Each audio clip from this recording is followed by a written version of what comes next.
بہتر ہے کہ اس پارلیمانی نظام کی لعنت جو انگریزوں کے وراثت کے طور پر ہمیں ملی ہے، اسے چھوڑ کر صدارتی نظام اختیار کیا جائے۔ وہ صدارتی نظام جو نظام خلافت سے قریب تر ہے، انہوں نے ہم سے لیا ہے۔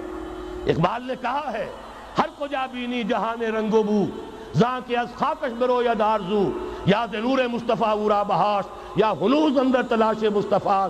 اگر کوئی اچھائی ان کے پاس ہے وہ نور مصطفیٰ سے مانگی ہوئی ہے۔ یہ خلافت کے نظام کا چربہ ہے۔ ایک شخص کو منتخب کرو، اب اسے اختیار دو، اس کے ہاتھ کھلے رکھو، اسے کام کرنے دو۔ ہاں، امپیچمنٹ کا نظام ہو، غلط ہو تو اسے سیدھا کرنے کا نظام ہو۔ اس کے لیے آپ امپیچمنٹ کا نظام آج کی جو امریکہ کی حکومت ہے اس میں بھی ہے۔ اور کیسا ہے کہ ذرا سا اندیشہ ہوا تھا اور نکسن صاحب جو بھاگ کھڑے ہوئے تھے۔ تو میرے نزدیک صدارتی نظام اور چھوٹے صوبے، یہ بڑے بڑے صوبوں کی ضرورت نہیں ہے، چھوٹے صوبے ہوں، لوگوں کو سہولتیں ہوں، ہر علاقے کے لوگوں کو معلوم ہو کہ ہمارے معاملات ہمارے اپنے ہاتھ میں ہیں۔ فرش التراب يضمني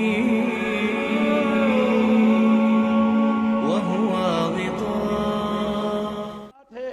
یہاں میں چند منٹوں میں صرف الجبرا کے اصولوں کی طرح چند باتیں بتا رہا ہوں۔ جو بھی آپ کا آج نظام ہے، 3 شرطیں پوری کر دیجئے وہ خلافت بن جائے گا، سیاسی اور دستوری اعتبار سے۔ نمبر 1، حاکمیت اللہ کی، اور اللہ کا شکر ہے یہ ہم کر چکے۔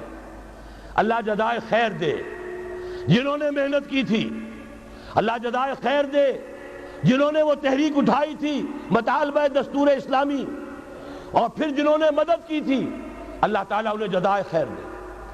بہرحال وہ اب ہمارے دستور کا حصہ ہے۔ حاکمیت اللہ کی، اس حاکمیت کا ظہور کیسے ہوگا؟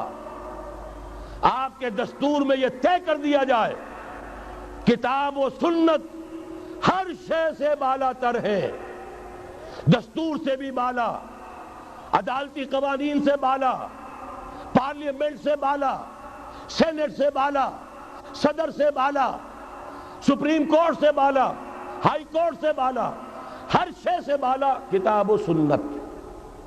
جب تک یہ نہیں ہوتا، قرارداد مقاصد کی حیثیت ایسی ہے کہ جیسے آپ سینما ہال کے اوپر آگے جو ہے قرآن مجید کا کوئی کتبہ لگا دے، اس کے سوا کچھ نہیں۔ یہ بھی غنیمت ہے کہ قرارداد مقاصد پاس ہوئی، اصل شرط یہ ہے کتاب و سنت کی ٹوٹل بالادستی۔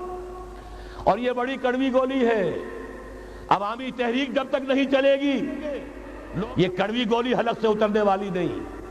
یہ آئی جے آئی کی حکومت میں نہیں اتری، اسلام کے نام پر اقتدار میں آئے، اسلام کے نام پر آئی ایس آئی نے آئی جے آئی بنوائی، اسلام کے نام پر انہیں ووٹ ملے، 2/3 کی اکثریت ملی، اس کے باوجود شریعت کی بالادستی کا ایکٹ، شریعت کی بالادستی کی دستور کے اندر ترمیم پاس نہیں کرائی گئی۔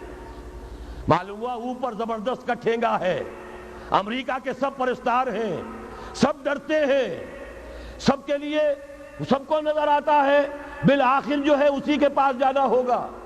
یہ بات جان لیجئے، یہ اس کے بغیر، قربانی کے بغیر اصل یہی منزل ہے، اصل کٹھن یہی ہے۔ یہ کتاب و سنت کی بالادستی، اس کو قبول کرنا، اختیار کرنا، یہ بغیر عوامی تحریک کے، بغیر قربانیوں کے ممکن نہیں ہوگا۔ بہرحال دوسری بات یہ، اور تیسری بات، کسی غیر مسلم کو نظام خلافت میں قانون سازی میں شریک نہیں کیا جا سکتا۔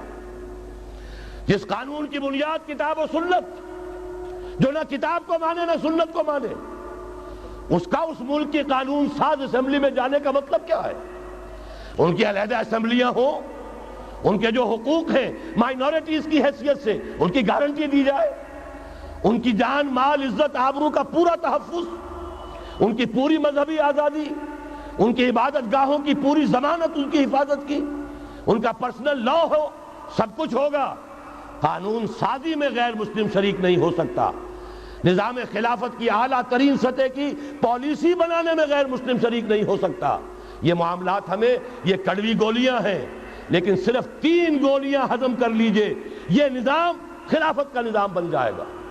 البتہ چوتھی بات اور عرض کر دوں، وہ کہتا ہوں بہتر ہے کہ اس پارلیمانی نظام کی لعنت جو انگریزوں کے وراثت کے طور پر ہمیں ملی ہے، اسے چھوڑ کر صدارتی نظام اختیار کیا جائے۔